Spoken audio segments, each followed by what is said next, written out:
કેવી રીતે થાય છે પોતાના અને પારકાની ઓળખ? પોતાના અને પારકાની ઓળખ કેવી રીતે કરવી? આચાર્ય ચાણક્યએ જણાવી છે યોગ્ય રીત. ચાણક્ય નીતિમાં જણાવવામાં આવ્યું છે કે સગા સંબંધીઓથી લઈને મિત્રો સુધી દરેકની સાચી ઓળખ અમુક પરિસ્થિતિઓમાં જ કરી શકાય છે. તો ચાલો જાણીએ વિસ્તારથી. આચાર્ય ચાણક્ય એક સમયે સમાજને વિવિધ પરિસ્થિતિઓ પર ધ્યાન કેન્દ્રિત કર્યું છે અને લોકોને જીવન જીવવા યોગ્ય દિશા બતાવે છે.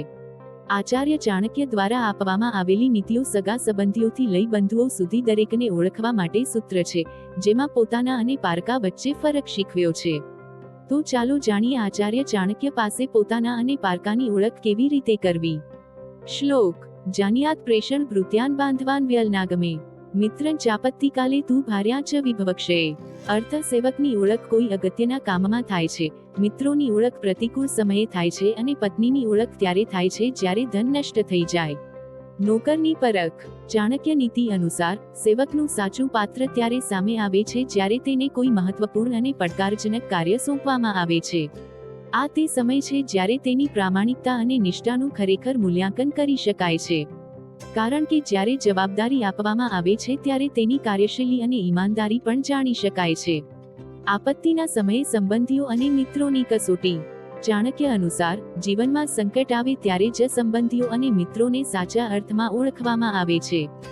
જ્યારે તમે કોઈ મુશ્કેલી કે ગંભીર બીમારી સામે ઝઝૂમી રહ્યા હો ત્યારે એ સ્પષ્ટ થઈ જાય છે કે ખરેખર તમારી સાથે કોણ ઊભું છે અને કોણ નથી.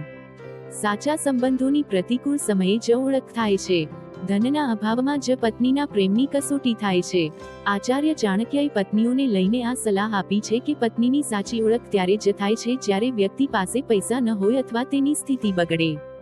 જ્યારે કોઈ પુરુષની આર્થિક સ્થિતિ ખરાબ હોય અથવા તે અચાનક આર્થિક સંકટમાંથી પસાર થાય ત્યારે આ તે સમય છે જ્યારે પત્નીની વફાદારી અને તેના સાચા પ્રેમનું મૂલ્યાંકન કરી શકાય છે.